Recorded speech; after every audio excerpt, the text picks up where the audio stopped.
Bismillahirrahmanirrahim. Assalamualaikum warahmatullahi wabarakatuh.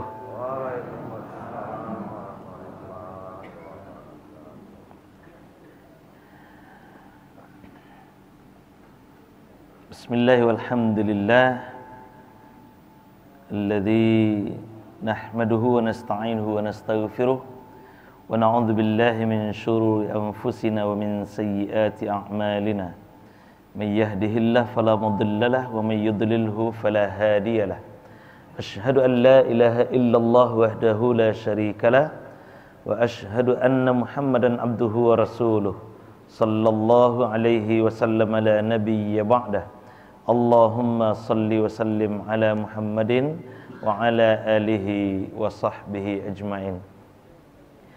Bapak pengurus Masjid Al-Amin beserta jajaran kepengurusan beliau yang sama kita hormati, Bapak, Ibu-ibu, tokoh masyarakat, tokoh agama, guru-guru kita, orang tua kita yang hadir bersama kita pada subuh ini yang kita muliakan, Bapak-bapak, Ibu-ibu jemaah yang dirahmati dan dimuliakan oleh Allah Subhanahu wa taala. Syukur alhamdulillah kita ucapkan kehadiran Allah. Salawat dan salam semoga tetap tercurah kepada baginda Rasulullah Muhammad sallallahu alaihi wasallam. Allahumma salli ala Muhammad wa ala ali Muhammad. Bapak Ibu, kita awali pagi kita dengan untayan doa menyambut pagi. Bismillahirrahmanirrahim. Allahumma bika asbahna wa bika amsayna wa bika nahya wa bika namut wa ilaikan nusyur. Allahumma bika asbahna wa bika amsayna wa bika nahya wa bika namut wa ilaikan nusyur. Ya Allah, bersamamu kami pagi ini, kami harap tetap bersamamu sampai sore nanti. Bersamamu hidup dan mati kami, kepadamu lah kami kembali. Amin ya rabbal alamin. Baik Bapak Ibu, pada pertemuan-pertemuan sebelumnya, mulai dari Ba'da Ramadan 2019 sampai Maret 2020 kita sudah bahas tentang sholat, terkait dengan rangkaian-rangkaian rukun sholat, kemudian makna yang ada di balik sholat itu. Kemudian setelah itu setelah pandemi kita lanjutkan kajian tentang bagian yang lain, kewajiban kedua kita yaitu penyelenggaraan jenazah. Sudah kita tuntaskan bagian kitabul janaiznya. Nah sekarang kita kembali ke bagian sholat yang belum kita bahas. Pada pertemuan sebelumnya kita ambil bab sholatun ahlul a'dzar. Sholat ahlul a'dzar, salat bagi orang yang punya uzur. Salat bagi orang yang punya uzur. Ada 3 bagian di sini: salat bagi orang yang sakit, salat bagi orang yang dalam keadaan perjalanan, dan nanti ada bagian juga subbabnya salat bagi orang yang dalam keadaan khauf, takut, khawatir dan segala macamnya nanti. Nah, itu yang akan kita bahas untuk pertemuan sekarang, dan kalau tidak selesai tentu pertemuan berikutnya. Ahlul a'dzar, karena Bapak Ibu pada dasarnya perintah sholat itu tentu untuk orang yang sehat, tapi perintah sholat juga berlaku untuk orang yang dalam keadaan uzur nanti. Maka disebutkan di sini, lillahi azza wa jalla awamir ala ibadihi halus sihah wa halul mard. Allah Subhanahu wa taala memerintahkan hambanya itu untuk beribadah baik dalam keadaan sehat ataupun dalam keadaan sakit. Wa halul iqamah wa halus safar, dalam keadaan bermukim, menetap ataupun dalam keadaan safar. Wa halul amni wa halul khauf, dalam keadaan aman ataupun dalam keadaan tidak aman nanti. Wallahu yuridu ayyuta'u fi hadza wa hadza. Yang jelas Allah menginginkan kita tetap menjaga ketaatan dalam kondisi apapun. Wa yuhibbu ayyu'bada bihadza wa hadza, dan Allah tentu lebih menyukai ketika kita menghambakan diri kepadanya dalam kondisi apapun. Wa ahlul a'dzar hum, orang-orang yang dalam keadaan beruzur itu, yang menjadi uzur sholat itu adalah, karena apa Bapak Ibu? Kamu pernah ditanya oleh jemaah, Ustaz, kami barale Ustaz, barale Bu, kami barale Ustaz, boleh enggak orang tua pengantin? Orang tua Pak, kalau pengantinnya masih lumayan lah. Orang tua pengantin menjamak sholat gitu kan. Boleh enggak orang tua pengantin menjamak sholat? Soalnya kalau seandainya beko sholat di waktu zuhur, tentu luntur bedak ko, ulang lo make up balik. Make up saya 2 jam lo. Berapa lama make up? Udah 2 jam. Lain enggak doh. Make up ko 2 jam. Make up beralik kok, kalau make up biasa mungkin enggak. Nah, itu. Ditanya bentuk itu Bapak Ibu. Apakah itu menjadi uzur bagi orang yang bisa, yang boleh menjamak sholat atau tidak? Itu nanti bagian-bagian yang mungkin akan kita diskusikan. Yang jelas, yang menjadi uzur utama, alasan utama seseorang itu boleh menjamak ataupun nanti mengqashar sholat adalah, pertama al-mardha, orang yang sakit, yang tidak mungkin dia sholat secara normal.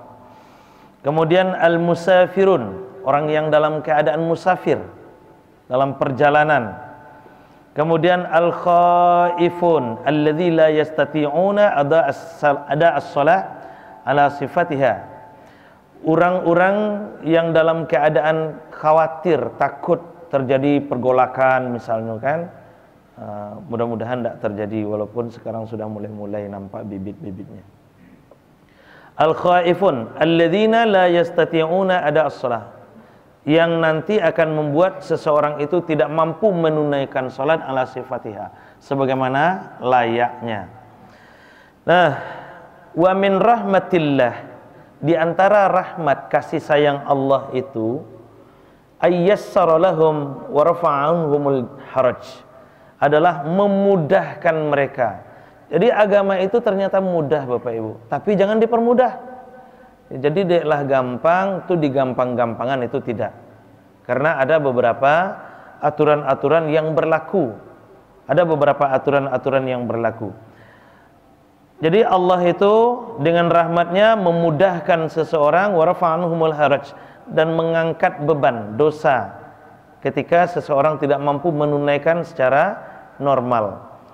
Walam yahramhum kasbul ajr al-kamil, dan tidak diharamkan, artinya masih dia punya kesempatan untuk mendapatkan pahala sebagaimana pahala orang yang menunaikan ibadah itu secara sempurna.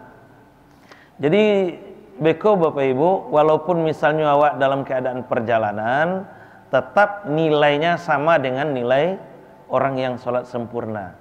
Walaupun awak dalam keadaan sakit, tetap nilainya sama dengan sholat orang yang tidak sakit. Tapi ada aturannya, nah, itu yang penting. Nah, yang pertama Bapak Ibu, sholatul marid, orang yang dalam keadaan sakit. Bukan menyuruh Bapak Ibu sakit, tidak. Kok seandainya bisu awak berhalangan karena yang halangan itu sakit, yang membuat awak tidak bisa sholat secara normal, takbir secara normal, melipat tangan secara normal, berdiri secara normal, rukuk secara normal, i'tidal secara normal, sujud, duduk antara dua sujud, duduk iftirash, duduk tawarruk, dan segala macamnya, tidak bisa awak normal seperti yang sudah kita bahas itu. Maka bagaimana aturannya? Nah, dijelaskan di kitab ini sifat sholatul marid, sifat sholat bagi orang yang dalam keadaan sakit. Itu penting, karena badanku ndak kasehat salamonyo doh Bapak Ibu. Nah, di masjid kita sudah disiapkan beberapa kursi kan. Nah, itu tandonyo lahdo tuh mah. Itu tando tuh mah. Disiapkan beberapa kursi kan.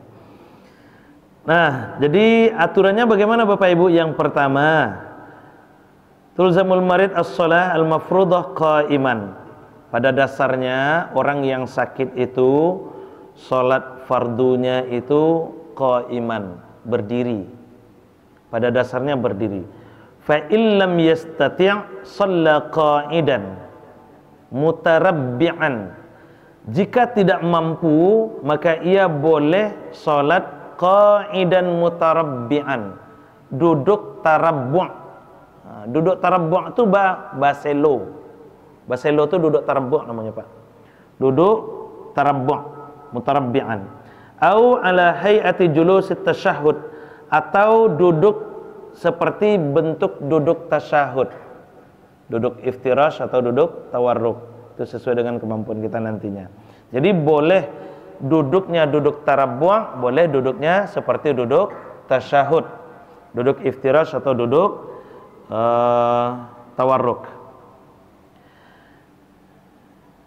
Yuhanni zuhrihi raki'an wa sajidan fa illam yastati' au ma bi ra'sih.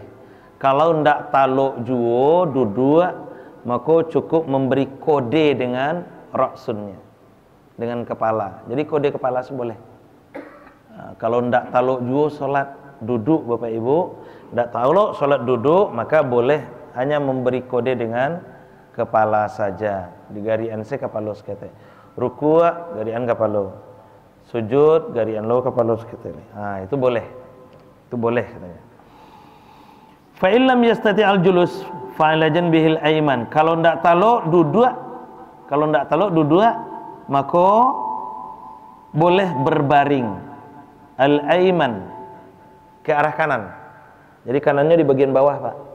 Kalau ndak taluk duduk, maka boleh berbaring dengan kanan yang bagian bawah, bantu orang yang di dalam lahat misalnya. Ikolah tando-tando dah kayak ke lahat kemarin. Tando-tando tu, Pak. Jadi wa wajhihi ilal qiblah, wajah menghadap ke arah kiblat. Fa in syaqqa, jika ndak kuat juga, ndak taluk miring menghadap ke arah kiblat itu, ke kanan itu, fa alai wa in syaqqa alai, jika dia tidak sanggup juga, berat juga, fa alal aisar, boleh juga ke kiri. Boleh juga ke kiri kiranya Bapak Ibu. Nah, fa illam yastati' maka shalla mustaqila. Kalau ndak taluk jua maka meningadah selai. Meningadah. Jadi boleh meningadah. Nah, ba'a caranya beko wa rijlahu ilal qiblah in taisar. Dan kedua kakinya menghadap ke arah kiblat jika memungkinkan. Jika memungkinkan. Kan ada juga tuh, kalau di rumah Bapak Ibu bisa lah. Kalau di rumah bisa kan, awak doan kaki itu ke arah kiblat. Jadi kiblatnya ke sini, berarti bentuk iko Bapak Ibu, kepala ke belakang. Jadi beko kepala saya yang mengkasih isyarat. Kakinya ke arah kiblat. Kalau memungkinkan.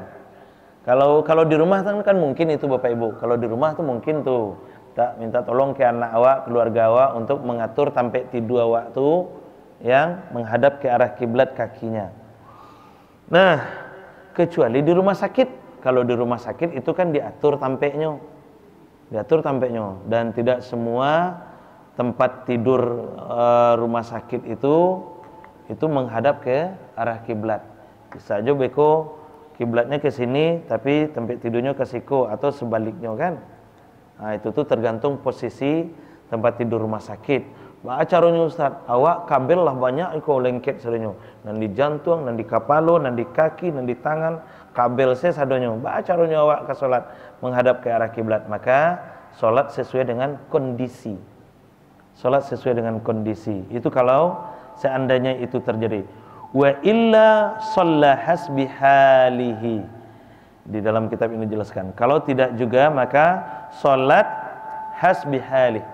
Salat sesuai dengan kondisinya saja lagi. Yang penting Bapak Ibu, salat tetap. Salat tetap. Nah, karena yang membolehkan tidak salat itu tadi nanti. Wa yaumi bi ra'sihi raki'an wa sajidan ila sadrihi. Dan dia memberi kode dengan kepalanya ruku dan sujud dengan mengarah ke arah mengangguk ke arah sadrun, ke arah dada. Jadi bentuk burung apa sih burung itu Pak yang mangguk-angguk? bentuk burung saya salat nilai. Ya, dan diupayakan kalau untuk ruku lebih dalam angguknya daripada untuk sujud. Untuk sujud lebih dalam daripada ruku itu sebaliknya. Nah, ya, wa yakfadus sujud aktsar minar ruku'. Untuk sujud lebih dalam daripada ruku'. Walahu mithlu ajris sahih. Dan kondisi seperti itu Bapak Ibu jangan khawatir, kita tetap dapat pahala seperti pahala orang yang sholat dalam keadaan sehat. Jadi walaupun awak sakit, pahala awak kan aduh lo tuh Bapak Ibu, dan aduh lo fatwa yang kayaknya menyeleneh, mencari orang sakit. Oh kalau bantu ikoko ndak usah saya sholat lain, ikoko penuh najis koma di berasihan bana, mohon maaf balik lihat pipis balik lihat sekitarnya udah najis, kalau di berasihan bana kok ndak juga bersih kalau ndak usah saya sholat lain. Nah, itu bahaya, itu bahaya. Jadi sholat tetap. Apa yang boleh awak ndak solat itu, la yasqutus shalah madamal aqlu maujudan. Tidak akan gugur perintah solat selagi al-aqlu maujudan, akal masih berfungsi. Kalau lah ndak berfungsi akal lai, baru boleh awak tidak solat. Kalau ndak berfungsi akal. Jadi tapi kalau masih akal masih berfungsi, maka tetap kewajiban sholat itu diupayakan, tapi tidak berat Bapak Ibu. Di payah bana aturan Islam kok mah harus jua sholat, tidak payah, karena ada ruksah-ruksah yang akan kita terima nanti, dan pahalanya tetap sama. Pahalanya tetap sama seperti kita menunaikan sholat dalam keadaan sehat. Kita menunaikan sholat dalam keadaan sehat. Jadi tidak usah khawatir Bapak Ibu. Yang jale awak berupaya memenuhi perintah Allah Subhanahu wa taala, karena salat yang menggugurkan salat itu kalau akal awak lah hendak berfungsi lah. Tapi kalau lagi masih berfungsi juga akal, kalau bagi kawan-kawan yang keliling jalan sepanjang jalan, nah itu mungkin tidak berlaku baginya. Itu baru raf'ul hukum. Nah, yang kedua, al-marid ka ghairihi yalzimul istiqbal qiblah fi shalah. Orang yang sakit sebagaimana biasanya dia tetap menghadap ke arah kiblat dalam salat. Fa illam yastati' shalla hasbi halih. Jika tidak mampu menghadap ke arah kiblat, maka dia salat sebagaimana kondisinya, ila ayyi jihatin tashal alaih. Kemanapun yang mudah baginya untuk menghadap. Nah, jadi jangan dipasuan lo Bapak Ibu, jangan dipasuan. Bentuk di rumah sakit, yuk bakecek tadi bentuk di rumah sakit, nyuka sholat kuah. Awak mengareh-ngareh juga, sementara selang lah tapasang sekian banyak, selang lah tapasang di badan sekian banyak. Awak mengareh-ngareh juga nak sholat menghadap ke kiblat, jangan dipaksakan. Shalla ala hasbi halih, sholat sesuai dengan kondisi kita. Sholat dengan sesuai dengan kondisi kita. Fala tusahu salatul marid ima bitarfihi au isyarah bi asbi'ihi. Nah, ini penting nih. Tidak sah salat kalau hanya dengan isyarat jari jemari. Jadi isyarat salat itu bukan jari jemari. Kalau awak ndak taluk manggu-angguan kapalo, maka isyarat salat bisa kita kerjakan dengan apa, Bu? Mata. Nah, itu oke, sudah berarti. Qala Allah Ta'ala fattaqullaha mastata'tum wasma'u wa ati'u. Surat At-Taghabun ayat 16. Bertakwalah kepada Allah, lakukan ibadah itu mastata'tum, sesuai dengan kemampuan kita. Sesuai dengan kemampuan kita. Wasma'u wa ati'u, dengarkan dan ikuti aturan-aturan yang sudah ditetapkan oleh Allah dan Rasulullah sallallahu alaihi wasallam. Nah, lanjut. Hadis dalilnya Bapak Ibu. Hadis dari Imran bin Husain radhiyallahu anhu qala, kanat bi biwasir fasa'altu Nabi sallallahu alaihi wasallam. Aku salat, kesulitan untuk salat. Sallallahu alaihi wasallam berkata, sholli qa'iman, salatlah dalam keadaan duduk, salatlah dengan berdiri, fa illam tastati' fa qa'idan. Kalau ndak taluk salat maka qa'idan, salat dengan duduk. Qa'id itu duduk bebas Pak Bu, duduk bebas, bebas tapi beraturan. Itu qa'id. Kalau julus, jilsah itu duduk ditentukan duduknya. Nah, kalau qa'id itu duduk agak bebas dan kita boleh memilih. Kita boleh memilih. Sama kalau di bahasa Inggris tuh sit down please, berarti ditunjukkan sampai duduknya. Kalau take a seat please, boleh duduk di mana saja, kan bentuk itu. Boleh duduk ba'a saja bentuknya, kan kayak gitu. Entah yuk lah, tidak tahu baru. Yang penting kemampuan bahasa Inggris kamu seperti itunya. Lanjut. Fa illam tastati' fa 'ala janbi. Kalau tidak mampu salat duduk, maka salatlah dengan berbaring. Itu ada di hadis Al-Bukhari 1117. Nomor 3, al-qadir ala ada'is shalah nafil qa'iman in shallaha qa'idan falahu nisfu ajril qa'im. Kalau ndak ada alasan Bapak Ibu, awak sehat-sehat saja, cuman panik senyo. Panik senyo. Dan Nabi pernah melakukannya. Nabi kan pernah sholat duduk Pak Ibu. Padahal beliau dalam keadaan sehat-sehat saja. Nah, di dalam aturannya, orang yang mampu untuk sholat sempurna berdiri, lalu dia sholat duduk. Nah, tapi sholatnya sholat nafilah, sholat sunat, sholat sunat. Dan Nabi pernah mempraktekkannya. Nabi pernah mempraktekkan sholat sunat dengan duduk.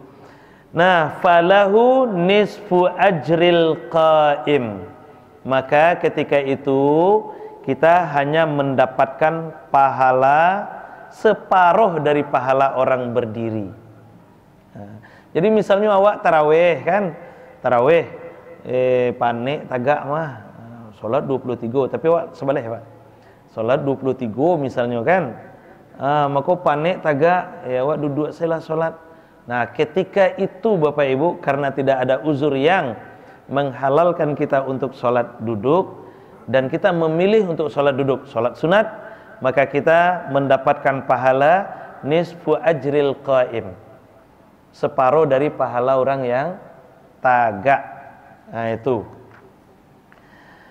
hadis dari Imran juga, hadis dari Imran bin Husain radhiyallahu anhu, wa kana mabsura qala sa'altu Rasulullah sallallahu alaihi wasallam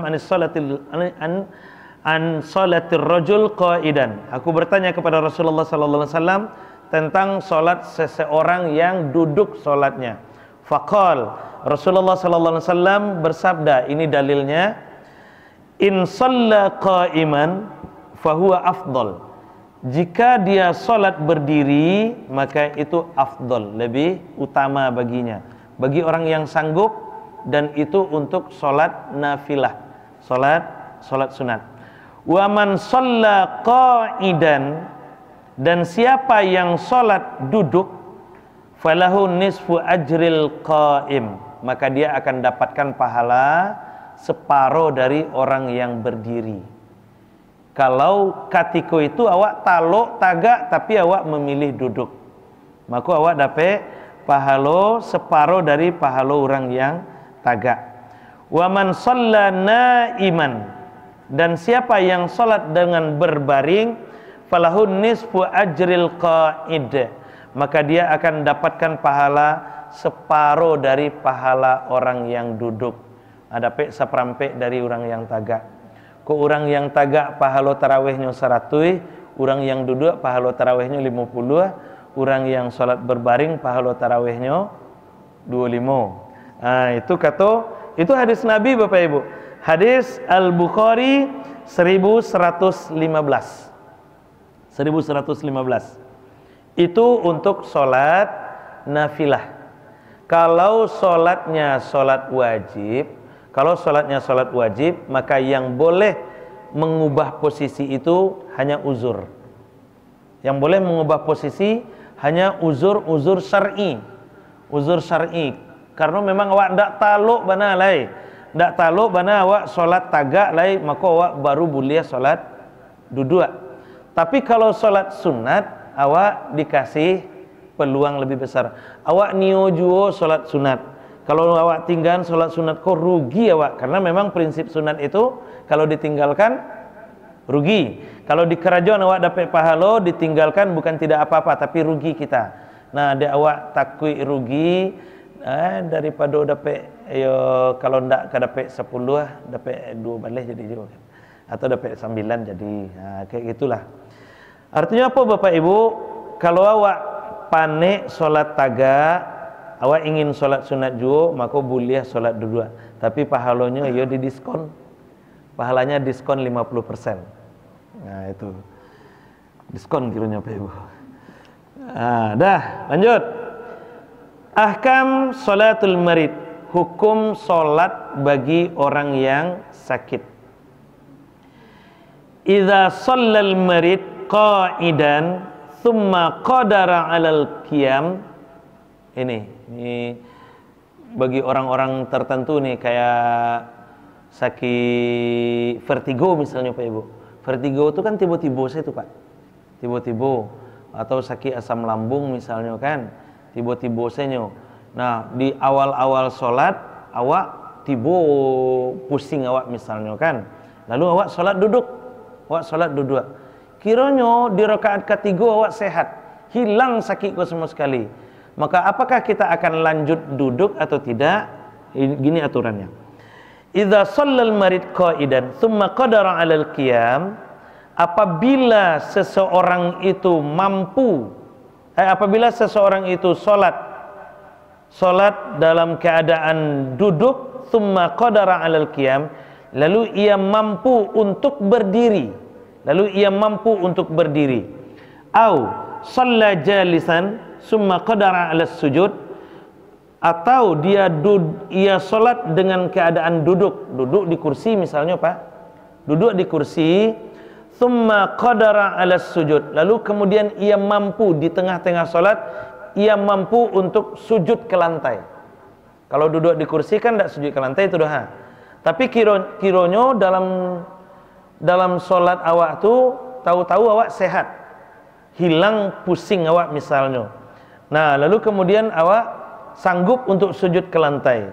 Apa yang harus kita lakukan? Atau au shalla ala janbi thumma qadara ala al-qu'ud athna'aha, atau orang yang solat dengan berbaring lalu kemudian ia mampu untuk duduk, in taqala ila ma qadara alaih, maka ia mesti merubah posisi salat sesuai dengan kemampuannya itu. Jadi kalau awak salat duduk di rakaat pertama, awak salat duduk karena tiba pusing awak misalnya, maka tahu-tahu di rakaat kedua, rakaat ketiga awak sanggup hilang pusing awak misalnya, maka di saat itu kita mesti berdiri. Nah, itu aturannya kiranya Bapak Ibu. Nah, jadi intaqala ila ma qadara alaih, ia mesti pindah ke posisi yang ia sanggup waktu itu. Li'annahul wajib fi haqqihi, karena pada hakikatnya itu adalah wajib. Salat berdiri itu wajib. Cuman karena awak ada uzur tadi, makanya awak salat duduk. Nah, kini karena uzurnya lah hilang, sakit awak lah hilang, maka awak balik memenuhi haknya lagi salat sesuai dengan kondisi kita yang terakhir itu. Nah, itu. Yang kedua aturannya, yajuzu lil marid ay yusalliya mustalqiyan ma'al qudrah 'alal qiyam biqauli tabibin. Boleh bagi orang yang sakit itu salat sesuai dengan kondisinya, kecuali awak dalam pengawasan dokter Bapak Ibu. Biqauli tabib, ini syaratnya. Jadi awak dalam pengawasan dokter, awak disuruh dokter solatnya duduk selapak solat, tidak usah tagak lain misalnya kan. Awak solat duduk, walaupun misalnya awak mampu untuk solat berdiri, tapi ya barek. Tapi kalau awak sanggup, maka tidak berlaku hukum jamak di situ. Wal masyaqqah fi salahiyya ma yazulu bihal khusyu' wa tas'ab ma'ahal harakah. Yang membuat berat dalam salat itu adalah yang menghalangi ia untuk khusyuk, dan ketika itu terjadi harakah, keributan. Itu buliyah, keributan yang membuat ketakutan. Itu masyaqqah namanya itu. Wal khusyuk huwa, apa khusyuk itu? Hudurul qalbi wat tuma'ninah, hadirnya hati dan ketenangan jiwa. Jadi kalau awak seandainya tidak bisa tenang, kayak tadi terjadi huru hara misalnya, maka boleh waktu itu menjamak.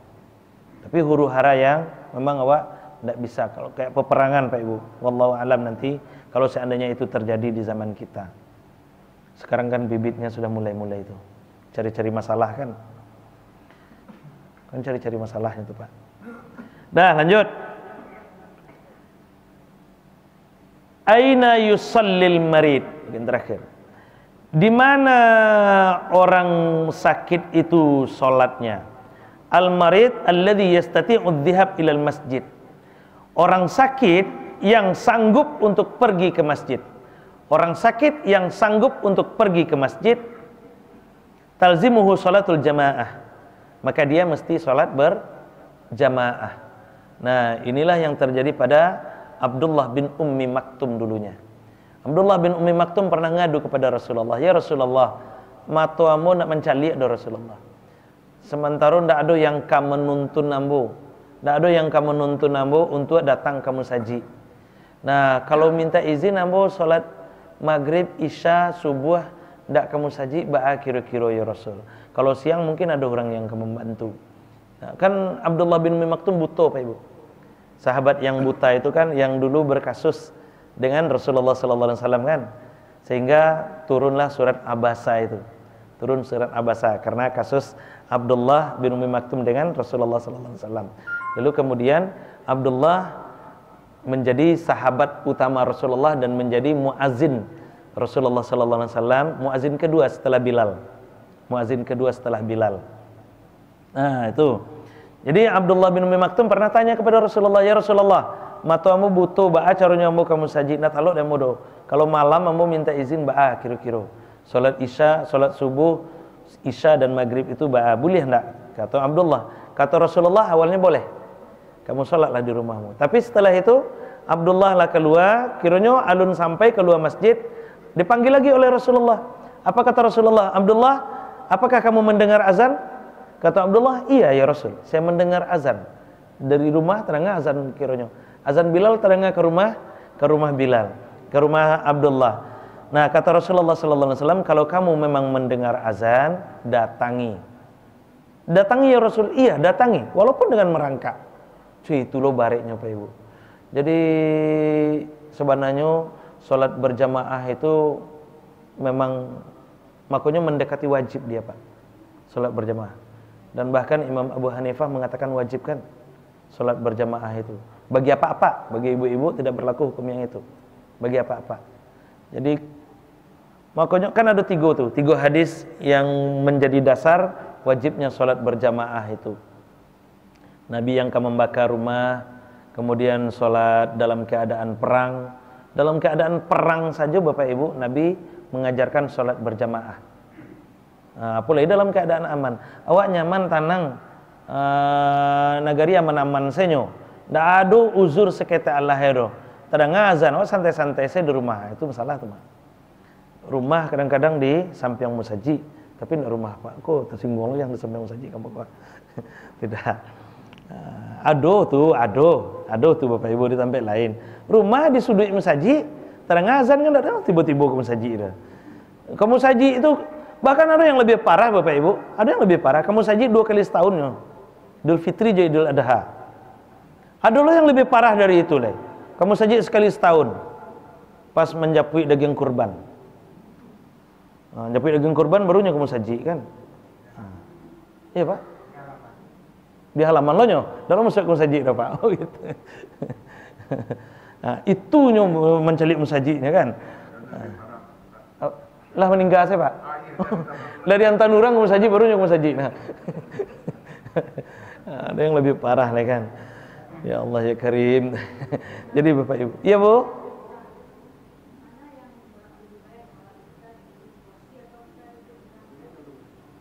Di kursi atau di lantai? Oh gitu.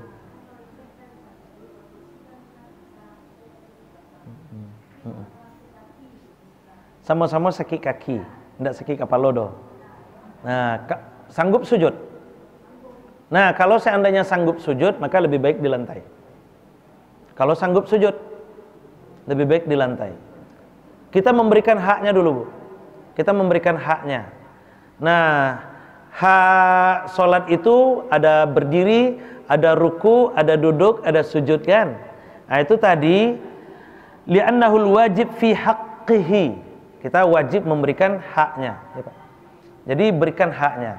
Kalau awak yang sakit itu kaki dan awak sanggup untuk sujud, maka duduk di lantai kita bisa sujud. Nah, seperti itu ya Bu. Oke. Dah sedikit lagi Bapak Ibu, sedikit lagi. Jadi al-marid alladzi la yastati' adh-dhahab ila al-masjid, alladzi yastati' adh-dhahab ila al-masjid tulzamu shalatul jamaah. Orang yang sakit yang sanggup untuk datang ke masjid, maka dia mesti salat berjamaah. Fa yusalli qa'iman in istita'. Jika maka dia salat berdiri kalau dia mampu. Wa illa shalla hasbi qudratihi ma'al jamaah 'alal ard au 'ala kursi thabitun au mutaharrik. Kalau kalau ndak taluk nyo tagak, maka dia sholat sesuai dengan kemampuannya, tapi tetap sholat berjamaah. Sholat berjamaah ala kursi, di atas kursi, au kursiyun thabitun, kursi yang tetap bantu itu, au mutaharrik atau kursi roda. Jadi boleh pakai kursi yang seperti itu, boleh juga pakai kursi roda sholatnya. Pakai kursi roda ke musaji misalnya, kan kini lah tanang lah nyaman tuh Bapak Ibu. Kursi roda misalnya ada jo yang tekan tombol saya kan berjalannya kan, tidak perlu muta-muta mendorong-dorong tangan awak itu. Fa illam yastati' adh-dhahab ilal masjid shalla fi baitihi. Kalau ndak taluk lai pai ke musaji baru salat di rumah. Kalau ndak taluk salat ke musaji baru salat di rumah. Wa kutiba lahu ajrul jamaah idza kana ma'adatihi as-salatul jamaah. Dan dia akan dicatat baginya pahala salat berjamaah apabila biasanya dia memang hadir salat berjamaah. Itu loh untungnya awak yang membiasakan salat berjamaah, Pak. Jadi kalau awak tidak sanggup untuk salat berjamaah, awak tetap dapat pahala seperti pahala salat berjamaah. Nah, maka rugilah yang meringan-ringankan jamaah itu. Udah sampai di situ Bapak Ibu. Hadis terakhir.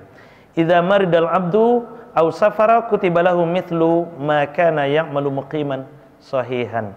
Apabila seorang hamba sakit atau dalam keadaan perjalanan, baginya diberikan pahala seperti pahala yang mukim dan sehat. Nah, itu hadis riwayat Al-Bukhari 2996. Itu dasarnya. Jadi awak tetap dapat pahala. Kalau awak tak biasa solat berjamaah, lalu kemudian awak sakit tidak sanggup awak solat berjamaah, awak solat di rumah, awak tetap dapat pahala seperti pahala solat berjamaah. Nah itu untungnya Bapak Ibu. Maka hadirilah jamaah, insya Allah dengan berjamaah maka kita akan dapatkan kesempurnaan ibadah yang kita kerjakan. Barangkali itu saja Bapak Ibu untuk pagi ini. Ya Pak. Oh yang tadi. Nah Bapak Ibu, orang baralek boleh enggak menjamak sholat? Hah? Boleh enggak Pak? Enggak nono Pak. Ya, jadi enggak do Bapak Ibu. Kalau alasannya make up, pernah tuh ada jemaah yang bertanya kamu tuh. Kalau alasannya make up itu enggak boleh sama sekali.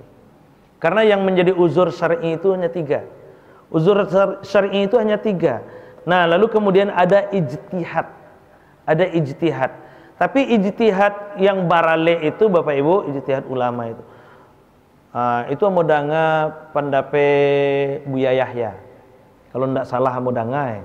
Pendapat Buya ya. Yang buliah itu orang yang pengantinnya. Itu pun kalau ndak memungkinkan lagi dia. Tapi kalau dia masih memungkinkan untuk sholat, maka dia mesti sholat. Apa alasan kita untuk tidak sholat? Kalau barale Bapak Ibu itu masih mungkin kita sholat, masih mungkin.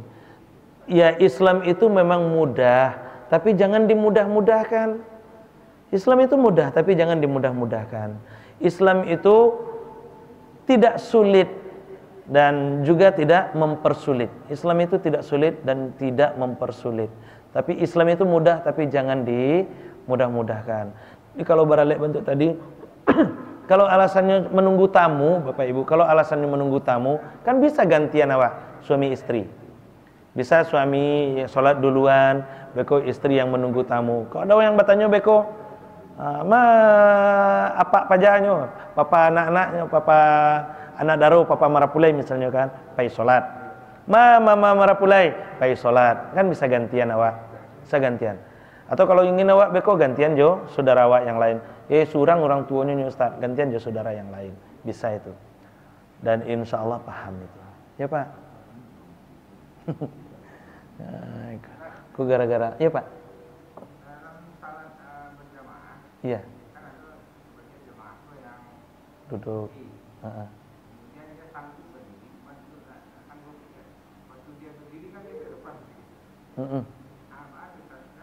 Softnya tidak lurus lagi.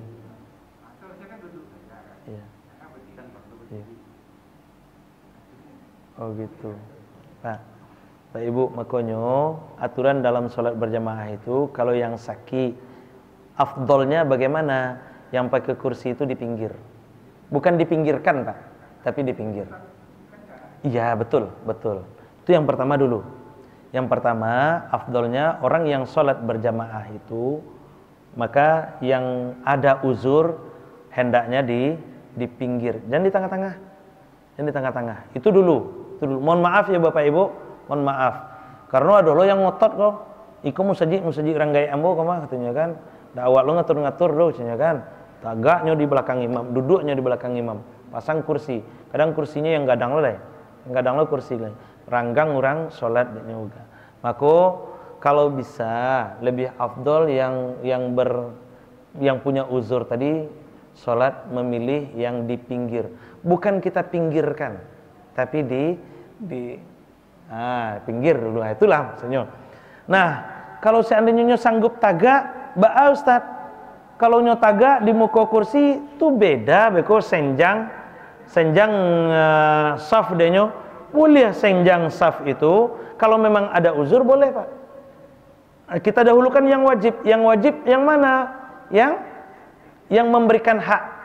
Memberikan hak. Hak apa? Hak sholat. Hak sholat berdiri, hak sholat duduk, hak sholat ruku, hak sholat sujud. Itu yang kita dahulukan. Itu yang kita dahulukan. Jadi kalau seandainya biarlah senjang, itu makonyo bagi cek tadi di pinggir. Kalau di pinggir kan tidak nampak mana tagaduhnya itu doh. Tidak nampak mana tagaduhnya orang yang agak maju tadi itu Bapak Ibu. Karena pada dasarnya Bapak Ibu, pada dasarnya orang yang sakit itu nyo kakinya di belakang Bapak. Cuman dek karena dihalangi kursi makanya dia agak maju. Samojo dipaksa ada tonggak misalnya Pak. Ada tonggak. Musa Jawa syukur ndak ada tonggak di tengah kan. Ada masjid yang banyak tonggak. Kadang-kadang tonggak itu kan ada setengah apa kok Pak. Bisa lo cie orang di situ kan maju agak-agak 50 cm misalnya atau 30 cm. Bagaimana posisi yang itu? Boleh diisi atau tidak? Boleh. Boleh diisi. Boleh diisi Pak Ibu. Jadi seperti itu. Oke Pak? Nah, oke. Oke Bapak Ibu, barangkali cukup. Ya, untuk pagi ini mudah-mudahan apa yang kita bahas pagi ini ada manfaatnya buat kita bersama. Mohon maaf apabila ada kesalahan dan terima kasih atas perhatiannya. Kita akhiri dengan hamdalah. Alhamdulillahirabbil alamin. Subhanakallahumma bihamdik asyhadu an la ilaha illa anta astaghfiruka wa atubu ilaik. Assalamualaikum warahmatullahi wabarakatuh.